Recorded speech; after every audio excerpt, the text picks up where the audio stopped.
Hello everyone, this is Dr. Kingston, and in this video we'll be talking about the oral cavity. Our objective for this video is to just explore the oral cavity. We will identify its boundaries, its contents, and its features, and we'll discuss how they relate to different digestive processes. With this next series of videos, we're going to start a tour through the GI organs, and we are going to begin up here as we should in the oral cavity.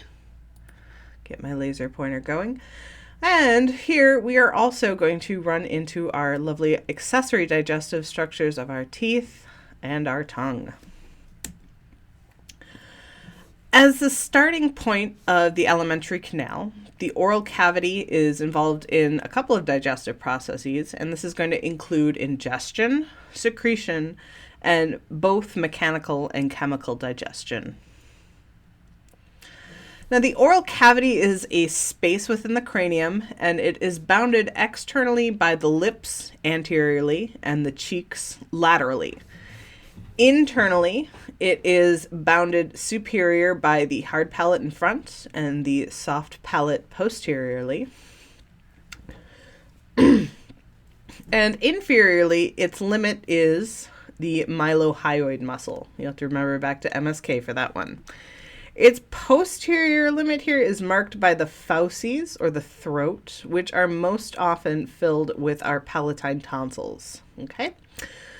Within the oral cavity, the oral vestibule is a smaller space that sits between the teeth and the lips anteriorly, and then the teeth and the cheeks laterally. Okay, so if you run your finger here over the front of your teeth behind your lip, it's traveling through the oral vestibule.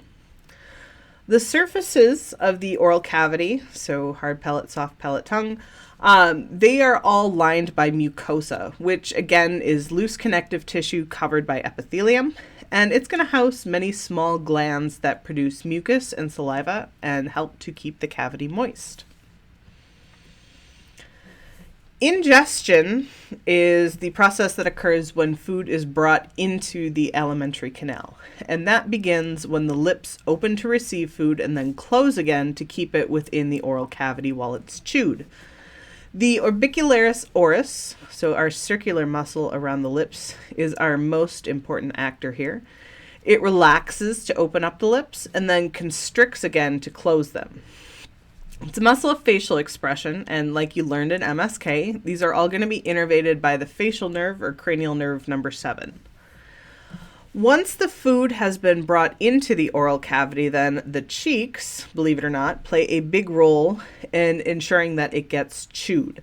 So our buccinator muscle, this guy deep in the cheek here, tenses up to hold food on top of your molars and keeps it from falling into the oral vestibule on the side. All right, this is also, even though we don't see it on the surface, a muscle of facial expression, so it is also innervated by facial nerve. The primary digestive secretion in the oral cavity is saliva, and this is not only going to lubricate ingested food for its travel down the rest of the alimentary canal, but it also has some compounds in it that aid chemical digestion. So things like amylase, that's going to start breaking down starches, and lingual lipase, that breaks down some triglyceride fats. The mucosa that lines the oral cavity has a lot of small glands, and those produce a small amount of saliva. But most of the big production is done by one of our three, or I should say it's done by all three big salivary glands that sit for the most part outside the oral cavity. All right, our two big ones, we've got parotid gland here. Otid refers to the ear. So parotid would be around the ear, and that's where we find our parotid glands. It connects into the oral cavity via the parotid duct, which pierces the buccinator muscle to get in there. And then we've got our submandibular gland sitting inferior to the mandible. That is also going to connect via a duct into the oral cavity. And then we have our smallest salivary gland, which is the sublingual gland. This is the only one of the three that actually sits inside the oral cavity itself, and that does not have one singular duct. It has many small openings that open right up onto the floor of the mouth under the tongue. Now, because salivary glands are digestive glands, they are stimulated by parasympathetic nerves. Okay, so remember, rest and digest. And then they're inhibited by sympathetics. So let's take a quick look at how they are innervated. The sublingual and submandibular glands, so we're over here, they're going to receive parasympathetics via a branch of the facial nerve. So we can see that here. It takes a long path through the cheek to get into the oral cavity and then to the submandibular ganglion. It's going to synapse there, and then it will take a short jump out to the submandibular and sublingual glands. The parotid gland is innervated by a branch of the glossopharyngeal nerve. So that's this guy right here. It is going to synapse at the otic ganglion. So again, otic meaning ear. This is sitting in the general region of the ear. And then it rides out to reach the gland that way. Now, please, when you are studying, I want you to focus on the nerve that this pathway begins with and its ganglion only. Things get very complicated here. We spend, weeks teaching this to dental students. So I will be so happy as long as you can tell me the nerve that this starts on and the ganglion that it synapses at.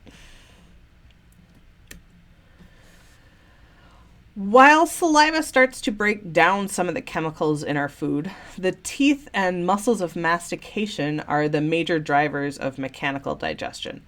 So mastication is the crushing or grinding of food in between the teeth, and that's produced by movements of the jaw.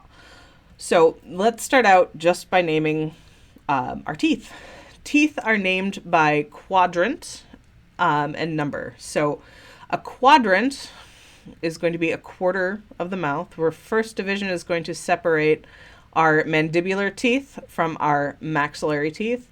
And then the second division is going to be right and left. So per quadrant, we have 1, 2, 3 molars, 1, 2 premolars, 1 canine, and 1, 2 incisors. Now, it's worth pointing out here that third molars are variably present. Some people have had them removed, some people still have them, and some people never grew them at all. So if you find yourself in a position where you need to be able to number these teeth, remember, we always are going to start with a third molar, whether it's present or not. All right, so it's the muscles of mastication that are going to do the work of actually moving the jaw to do the crushing while you're chewing things. I know you just studied these as part of MSK, so we will quickly review. We have 4 of them. There are 2 that are going to sit superficial to the mandible and 2 that sit deep. The superficial muscles here are going to be temporalis, the big fan-shaped guy, and masseter here in between our zygomatic arch and the mandible here.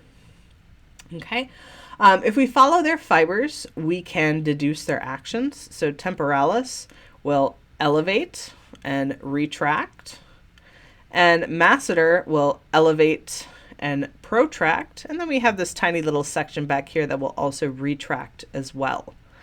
These are all going to be innervated by the mandibular nerve, or the mandibular division of trigeminal, also noted here as CNV3, and that's going to be true of all of our muscles of mastication. All right, deep to the mandible, we find our other 2 muscles, and those are the medial and lateral pterygoid muscles. Lateral pterygoid is this guy up here. He is going to, or I should say he or she, they, probably should not, anthropomorphize the muscle. It's going to depress, so pull down, and protract the mandible. Okay, medial pterygoid then is going to elevate and retract the mandible. Together, all 4 of these muscles, as I was saying before, are going to be innervated by the mandibular division of trigeminal, and they're going to coordinate their movements to crush up food between the teeth. Also aiding in mechanical digestion is the tongue. So it not only mushes food around the mouth and kind of smashes it up against your palate, but it also helps in chewing. So just like that buccinator muscle in the cheek holds food steady on the molars from the outside, the tongue does the same thing on the inside. The tongue itself is a muscular structure. So the core is made up of a set of intrinsic muscles that when they fire, they change the shape of the tongue.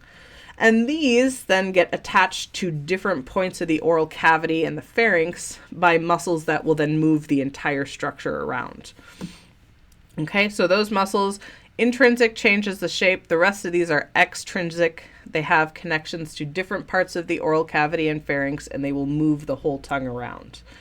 All right, of those, paladoglossus and styloglossus have superior attachments, and they're going to elevate the tongue.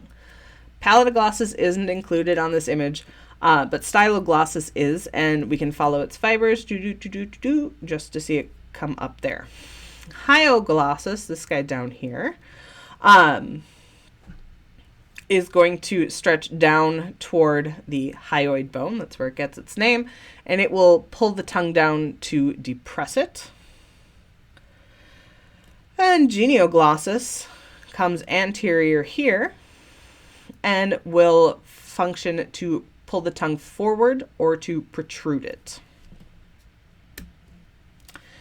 And finally, after the food is all chewed up, the tongue is going to lift and push that chewed bolus of food posteriorly into the oropharynx, and that's going to begin the process of swallowing.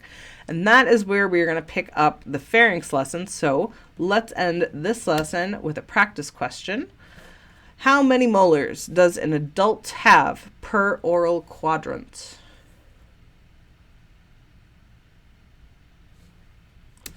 And the correct answer is 3. We have 3 molars, whether they are still present or not. And that's going to bring us to the end. I will see you in the next video.